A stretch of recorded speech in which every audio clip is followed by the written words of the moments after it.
Ash, we'll start with Ash, latecomer. Tell us about the fund size and size of portfolio and what size checks you typically are seeing. So our fund is 30 million. We write 300 to 500K checks. And what's the last question? And what size rounds are you typically participating in? So these days, rounds are about 2 million. Nate? Hi, good afternoon. Nate Deanna with Cisco Investments. We've got a portfolio of about $2 billion invested in startups and funds. On the direct side, we do everything from Series A to late stage deals. The Series A checks end up being $1 to $3 million. And then we work with incubators like Alchemist who write checks as low as $50,000. All right, Ryan Swagar from Venture 51. Anywhere from 500,000 to 1.5, kind of in that range. And then we also do between $5 and $10 million directly into single companies and kind of sidecar funds. We'll be announcing a new fund in January, which I was told I can't say anything about today from a compliance standpoint. But we're it's embargoed. Everyone here, it's embargoed for 30 days. Exactly. Fairly active, 1 to 2 companies a month. A little bit about us. Sure. Hunter Walk, one half of a fund called Homebrew. We're in our first fund. It's a $35 million fund. We use about a third for initial investments, typically during seed rounds, but where we're writing a check between $500,000 and $1 million as part of a $1 to $2.5 million round. But sometimes other sort of special situations where we believe there's a chance to get involved with a great team. And we do about 8 to 10 investments a year. So we're about 17 investments into the first fund. So I'll start with that. Whoa, wait. You're also a famous blogger. That's right. You better, like a plug. Not so famous. Very famous. What's the blog? No ad revenue off my blog yet. That'll be, if I start running ads, then you know Homebrew's in trouble. So we all know people keep saying it costs less to do startups. But what, in the whole conversation of what is a seed round, what is an A round, seeds seemingly are creeping up in size. So 2 questions of that. What size round are you seeing over the last 24 months? Maybe if it's a bigger window, if you've seen it ramp. And then how much runway do you want to see out of that cash? So, so with our 2 funds, we've basically seen from 2010, 11, fund round sizes of about 1.4 million, and then now averaging about 2.2 over that sort of 3-year period. And the amount of runway people is still making do with that seems to be about 18 months. The other thing we're seeing is about 40% of our companies who raise a seed round end up having to do a bridge before they get to How big of a bridge? It really depends on how much more runway they need before they get to the right traction proof points, but anywhere from $500,000 to $1 million, $1.5 million. It can be. It really depends. Yeah, so for me at the Series A stage, I mean, if you look just at the actual data, Series A now looks like about across the board for tech is about $5 million Series A rounds. That's gone up over the last 24 months pretty dramatically. If I look at that, I think a lot of it's driven not so much how much do companies need, but just there's so much capital chasing these deals that people are raising larger Series A rounds.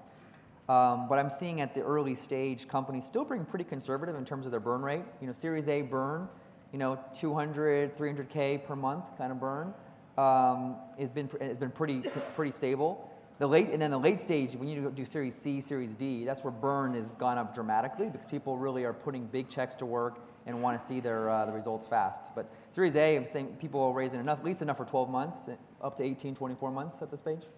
And Ryan, who I think both Bullpen and Venture 51 have been focusing a lot of this Seed Plus side. So what are you seeing on the Seed and what are you seeing in Seed Plus in terms of size and then burn? So I'll start with Seed Plus, obviously, because that's what kind of maybe for these folks kind of defining what Seed Plus is a little bit. So I mean, there's been almost like 3 different ways that we've defined it: traction round, traction gap, small Series A.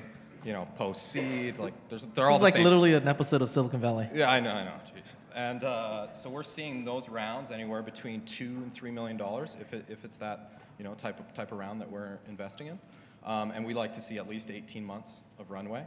And most importantly, we want to see like a lot of milestones hit for them to actually raise a large Series A. But it's really giving the founders optionality of what they want to do. I mean, the post-seed round may be the last round of funding that they ever raise. Well, it's hard because I think every company, every startup that's gone out of business wished it had raised more money in the previous round, right? So you're sort of saying, how do you time this perfectly? How much money do you need to get to some set of milestones that are probably moving in motion?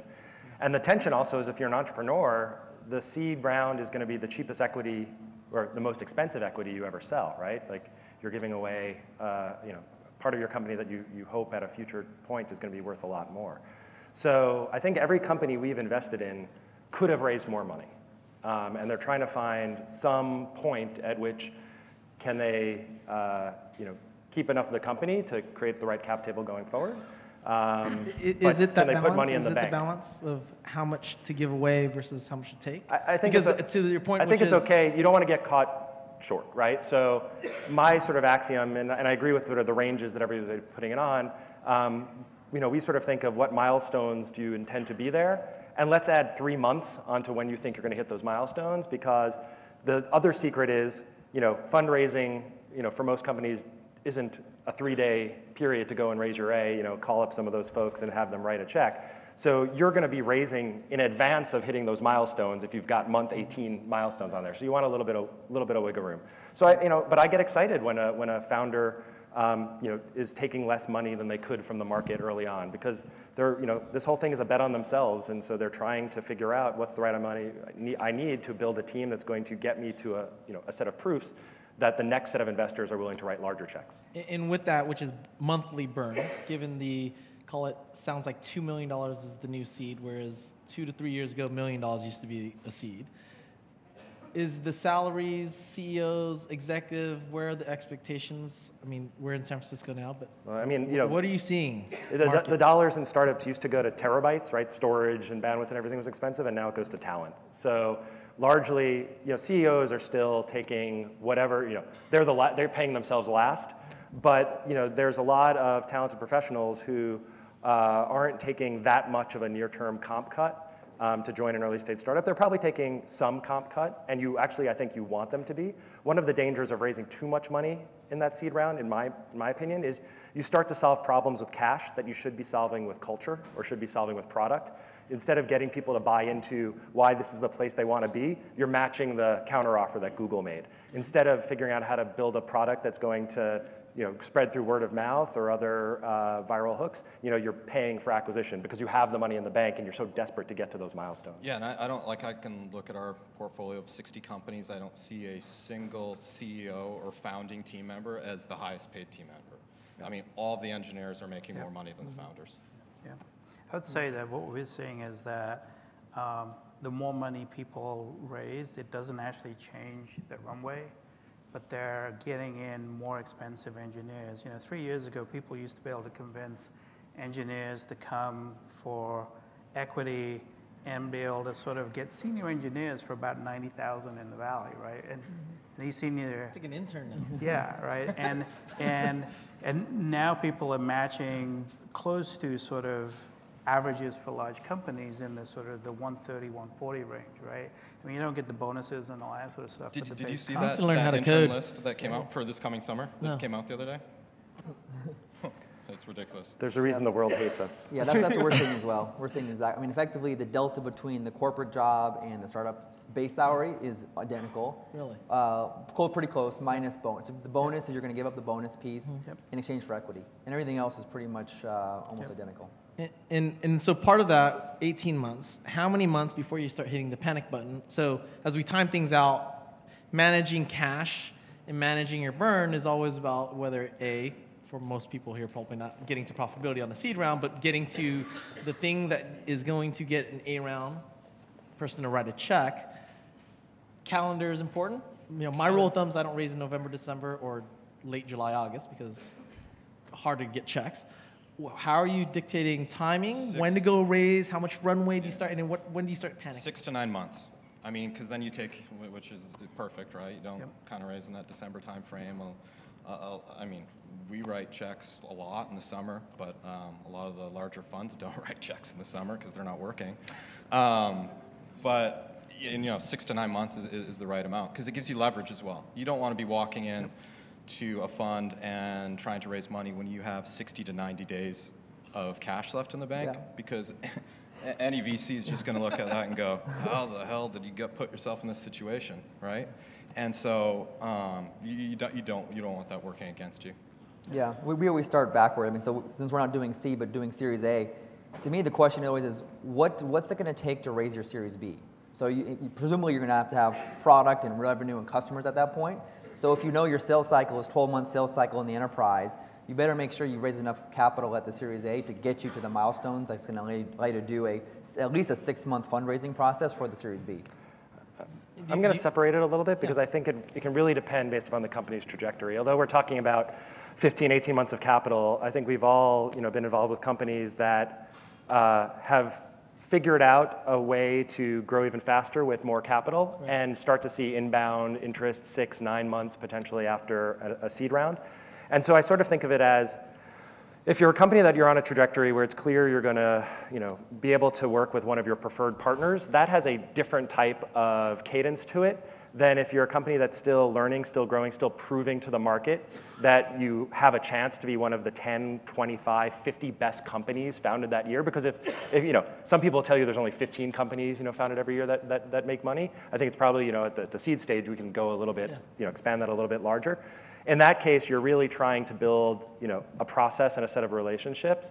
You might not necessarily have your pick at the start, but what you want to do is control that process so you're not spending 6 to 9 months trying to raise money, because that's a surefire way to end up going out of business. So how much is too much on a seed?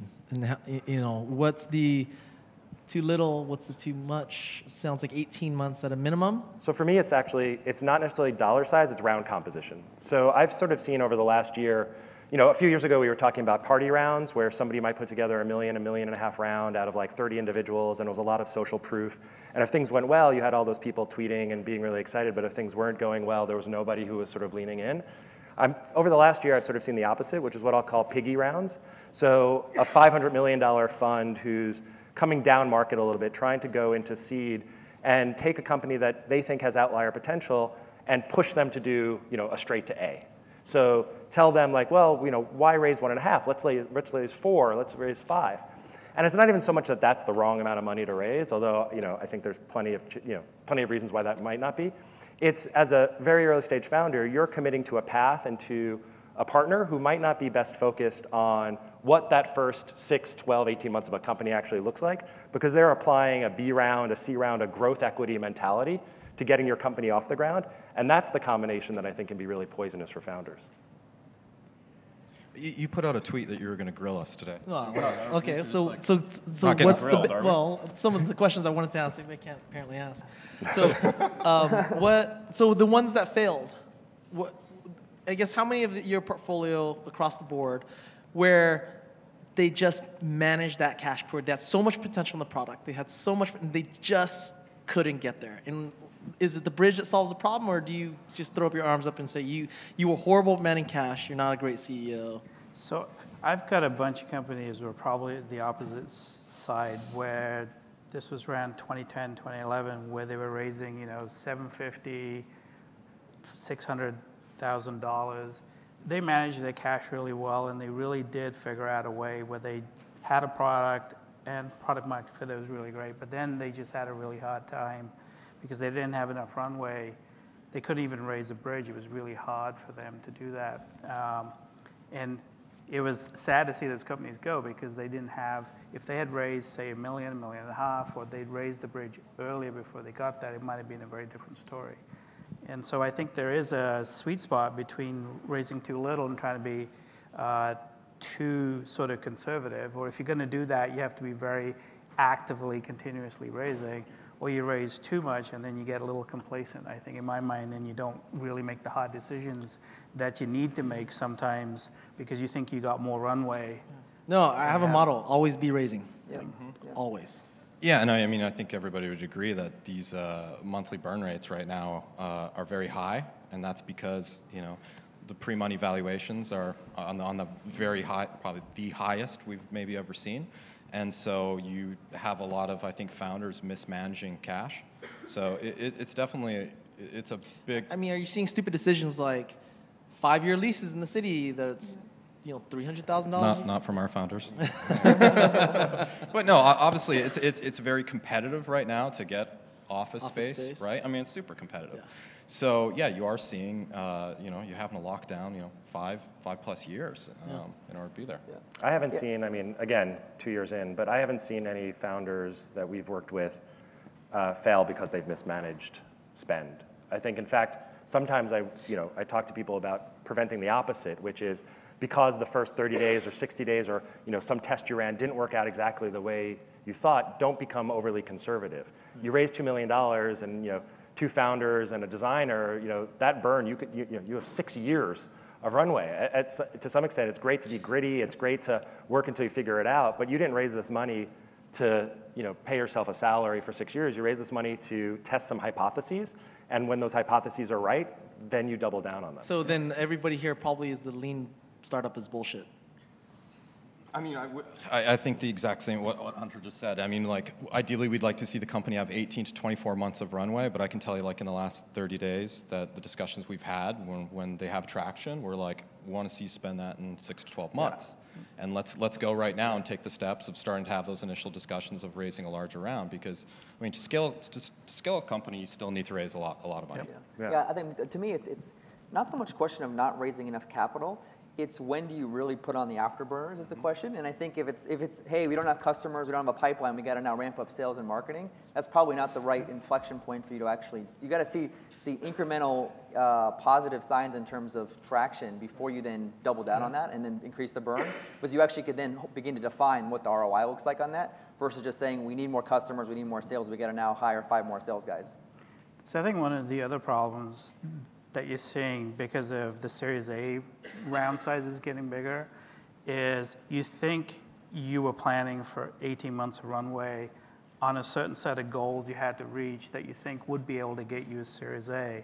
But that's a moving target, right? Just looking at what companies are looking for a Series A has actually gone up a lot in sort of the last 3-4 years. Expectations are going. So it's a moving target. You might have been able to get a Series A if you had managed to build a SaaS business doing $50K a month, and now, even $100K may not be enough, and they need to see. So without being no specific, clearer, there's no clearer way to go out of business than to try to peg your milestones to like what some investor at some point told you they wanted to see a year from now. Sure. Yep. But so let's on enterprise MRR, is it has to be in the hundreds of thousands, or is it 1 or 2 great customers that love the product to get to today? Or are you seeing lots of customers paying money, or is it less about revenue? It's about product market fit.